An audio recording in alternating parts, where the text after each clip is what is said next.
Alors bonjour à tous, merci de vous joindre à nous sur la scène blanche pour la dernière présentation de nos Speaker Talent de la journée. Béatrice Noël avec vous pour les 20 prochaines minutes et nous allons parler un petit peu d'un sujet intéressant. Je suis contente, plusieurs femmes ici, un homme, merci. On va parler de la place des femmes dans le métier de la cybersécurité. Et pour nous parler du sujet, j'ai la chance de vous présenter Fathia Zegoudi, qui est membre du conseil d'administration de Women for Cyber et également la cofondatrice du SciSafe, j'ai bien dit, SciSafe Consulting, qui est un cabinet en cybersécurité. Alors, la place est à elle pour les 20 prochaines minutes et si le temps nous le permet, on aura une petite période de questions. Je vous rappelle que si vous voulez entendre en français la conférence, vous n'avez qu'à syntoniser le canal 6 et si vous voulez la voir en anglais, if you want it in English, channel 5. Bonne présentation. Merci beaucoup. Est-ce que vous m'entendez bien? Parfait. Merci pour les gestes. Alors, bonjour à toutes et à tous. Je suis ravie d'être parmi vous aujourd'hui pour vous présenter l'association Women for Cyber France pour la première édition du FIC Amérique du Nord. Et je tiens d'abord à remercier les organisateurs pour cette très belle opportunité qui me permet de vous présenter cette belle association. Nous avons aujourd'hui la chance d'avoir des décideurs, des industriels, des chefs d'entreprise, des associations, mais également des institutions qui portent à bras-le-corps les compétences cyber. Mais surtout, on a des jeunes talents, des jeunes qui souhaitent se faire, ou même des plus vieux d'ailleurs, qui souhaitent faire une reconversion professionnelle ou qui sont en activité. Et on constate aujourd'hui en Europe, mais également en Amérique du Nord, qu'il y a une pénurie de talents, même dans le monde. Et les organisations peinent à recruter, les écoles peinent à intéresser les jeunes à accéder et à intégrer des écoles en cyber, et dans le sens numérique global. Alors comment est-ce possible qu'en 2022, alors que le numérique fait plus que jamais partie intégrante de notre existence? Alors, c'est en faisant ce constat que j'ai choisi de rejoindre donc, le conseil d'administration de Women for Cyber, chapitre France donc, d'une fondation européenne. Et je suis également, comme m'a très bien présenté, CEO de SciSafe Consulting, un cabinet en cybersécurité basé à Paris.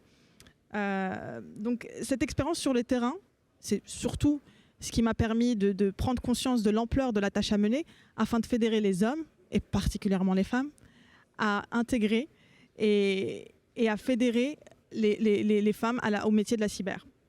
Alors, où en sommes-nous? Est-ce que vous connaissez un petit peu les chiffres? Je pose des questions comme ça, vous ne connaissez pas les chiffres. Alors, je peux vous dire que plus de 90% des hommes font partie de la cybersécurité et nous ne sommes que 11%. Donc déjà, il faut qu'il y ait une véritable décroissance dans ce secteur des femmes. Et la tech n'a pas été toujours sous-représentée par les femmes, on n'a pas toujours été sous-représentés. Nous avons même été des pionnières dans le secteur. Si je vous dis que le premier programme informatique a été créé il y a quasi 200 ans par une femme qui s'appelle Ada Lovelace, voilà, ça remonte à aussi loin. Et on peut aussi parler de Grace Hopper, qui a imaginé en 1952 le premier compilateur, un modèle d'ordinateur, ou encore Margaret Hamilton, qui a développé le système embarqué de la station spatiale Apollo 11, qui a permis à Neil Armstrong de poser les pieds sur la Lune. Donc ce ne sont que quelques exemples de femmes d'exception, mais il y en a bien d'autres évidemment, et on veut qu'il y en ait encore plus. Alors c'est à partir des années 80 que les femmes se sont progressivement désintéressées au secteur, et on pense que c'est en partie à cause des techniques marketing qui ont commencé à genrer la tech.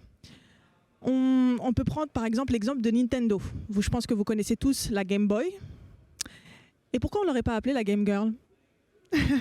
Alors que derrière un joueur sur deux, en réalité se cachait une joueuse.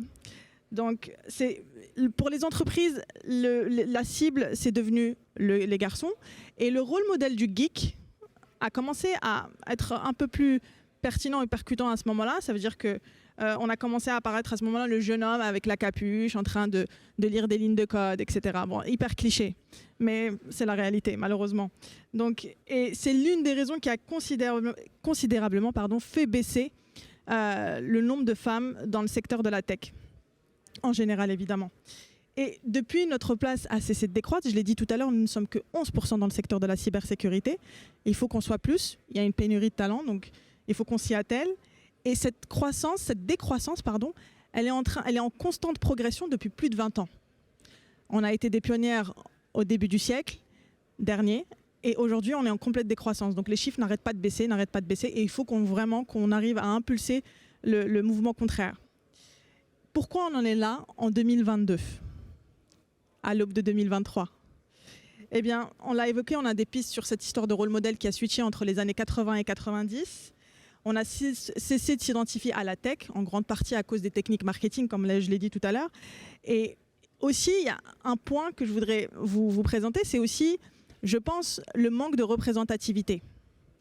La cyber, on voit toujours, donc déjà il y a un manque de représentativité, on ne voit pas beaucoup de femmes en plénière, donc il faut qu'il y en ait de plus en plus, et c'est pour ça que Women for Cyber fait les actions qu'elle fait. Et la cyber aussi a un deuxième stéréotype, c'est qu'elle renvoie pour les profanes à un milieu assez effrayant. On parle toujours de cyberdéfense, cyberattaque, donc c'est hyper effrayant, mais bon, mais on va essayer de... Et le mot sécurité renvoie toujours, comme je disais, à l'image de force dans l'inconscient collectif. Mais la cyber, ce n'est pas qu'un rapport de force.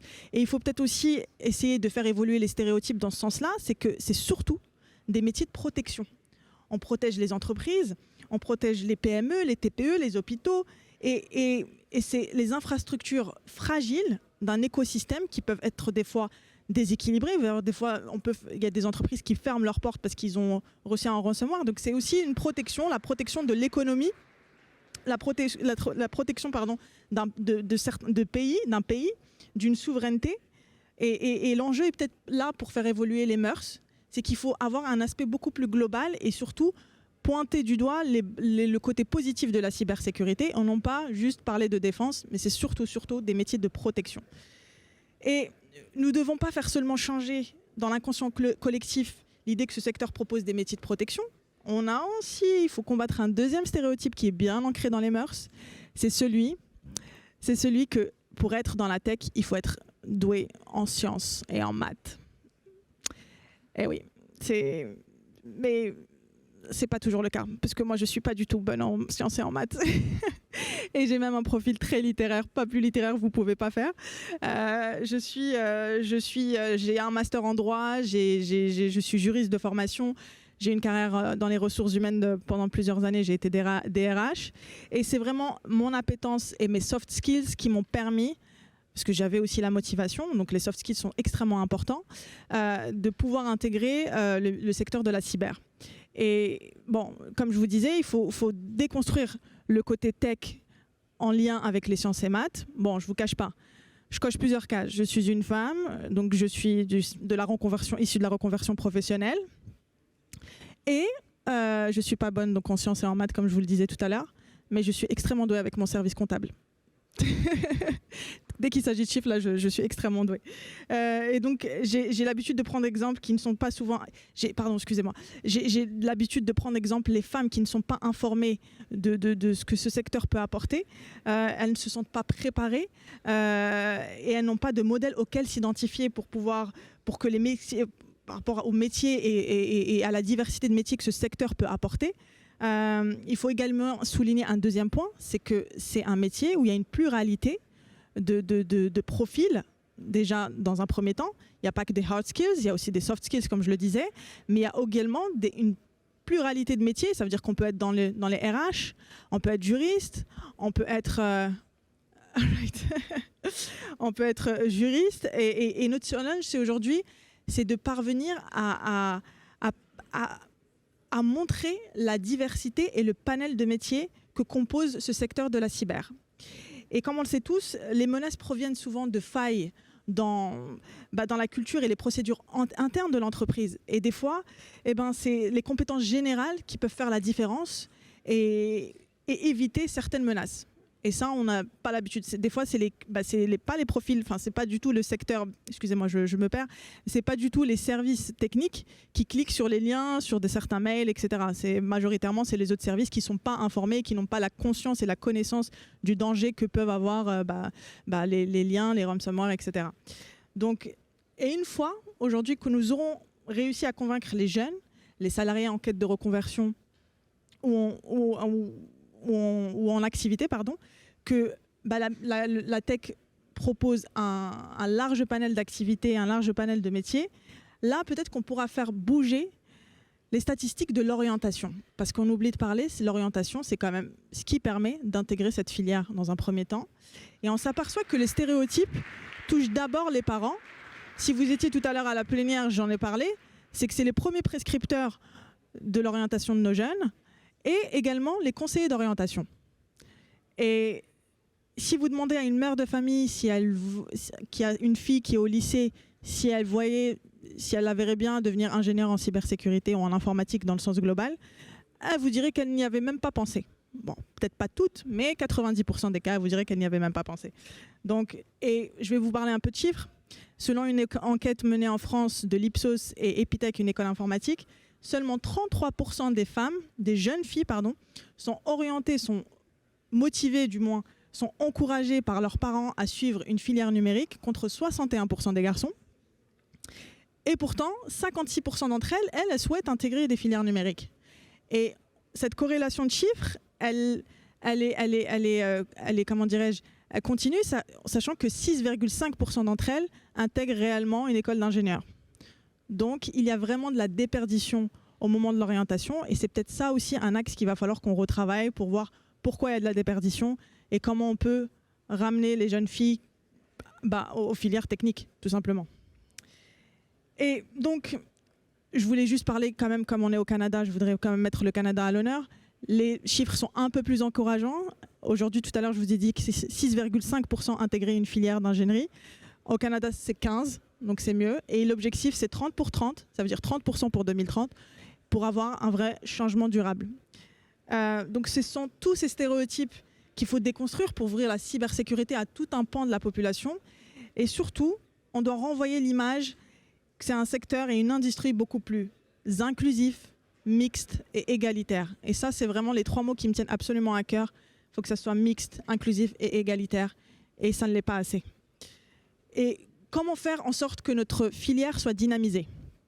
Eh bien, au Royaume-Uni, par exemple, on a différentes manières de booster la performance, selon toujours une étude. Décidément, j'aime bien les études et les chiffres.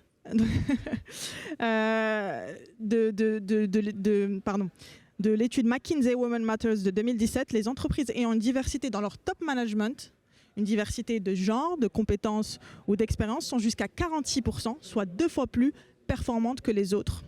Donc, accueillir des femmes à compétences égales, ça contribue fortement au moteur économique. Ça permet de répondre à notre besoin de compétences et à notre pénurie de talent, à dynamiser donc ce vivier-là, parce qu'on en a besoin, et permet de répondre à notre besoin de pluralité. Aujourd'hui, on sait tous que les femmes et les hommes n'ont pas du tout la même vision, et ces 2 visions sont absolument complémentaires. Je parlais hier avec un chef d'entreprise qui m'a expliqué un petit peu, je lui disais, est-ce que tu vois, toi, la différence entre avoir des hommes et des femmes dans ton équipe? Et il m'a dit, absolument. Quand je suis avec une jeune femme, quand une jeune femme me rend un rapport, il est beaucoup plus complet, il y a un accès beaucoup plus global. Et quand c'est les hommes, c'est un peu plus technique, c'est un peu plus ciblé sur... Et donc voilà, donc, il faut qu'il y ait une complémentarité sur les 2 profils. Et normalement, on n'a même pas à se poser la question. Il y a heureusement donc, de nombreuses initiatives qui ont vu le jour ces dernières années, et toutes ces initiatives sont complémentaires. Et les États, les institutions, les entreprises du secteur privé, public, ils ont mis des actions en faveur de l'inclusion des femmes, et c'est très important. Il y a aussi le monde associatif, notamment Women for Cyber, qui fait beaucoup d'actions dans ce sens. Mais pour autant, il faut faire plus. Et aujourd'hui, il y a véritablement urgence. C'est la mission que nous nous sommes donnée. Donc c'est en constatant qu'en ayant commencé à travailler avec les organisations, on a constaté une chose, c'est que l'industrie est encore jeune et elle commence à peine à s'organiser. Donc, et pour ça, nous avons plusieurs axes prioritaires d'action.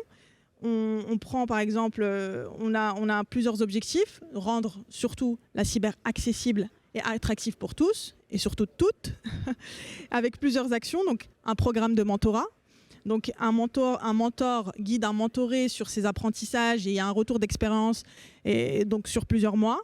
On promeut également les rôles modèles dans les collèges, les lycées et dans l'enseignement supérieur, à nos événements et avec des partenaires médiatiques. On retravaille surtout, c'est extrêmement important, de retravailler le vocabulaire des fiches métiers et des offres d'emploi, parce que les femmes, elles ont besoin d'être intégrées. Elles ont besoin d'avoir une aspiration professionnelle et que ça leur parle. J'ai vu tout à l'heure je l'ai dit aussi tout à l'heure en plénière, mais je voulais le repréciser maintenant parce que pour ceux qui n'étaient pas là, c'est que j'ai vu sur mon fil d'actualité de LinkedIn ce matin une offre d'emploi du ministère qui n'a non seulement pas intégré les femmes ni dans le côté rédactionnel, ni dans l'image de l'offre d'emploi, alors qu'il y a véritablement urgence. Donc, et pour faire le lien, on a aussi une plateforme de job en ligne sur le site de Women for Cyber qui fait des diffusions d'offres d'emploi de nos entreprises partenaires sur des jeunes femmes, profils femmes cyber ciblés. On a évidemment des événements tout au long de l'année et prochainement, on compte organiser les Women for Cyber Awards qui mettent en avant les organisations ayant les meilleures pratiques en termes de diversité et d'inclusion, tout en récompensant les femmes au parcours inspirant. Et on en a besoin, je pense. Pour terminer, vous l'aurez compris, l'avenir de la cyber sera inclusive ou ne sera pas. Les femmes représentent aujourd'hui un vivier de compétences inexploité et pourtant primordial à ce secteur. Aujourd'hui, le monde souffre d'un déficit de plus de 3,5 millions de postes à pourvoir. Promouvoir la cyber auprès des femmes et la femme dans les cyber doit être une priorité absolue pour ce secteur dans les prochaines années. Et pour cela, nous devons faire place à l'action en devenant acteurs de ce changement. Je vous remercie. Si vous avez des questions, n'hésitez pas.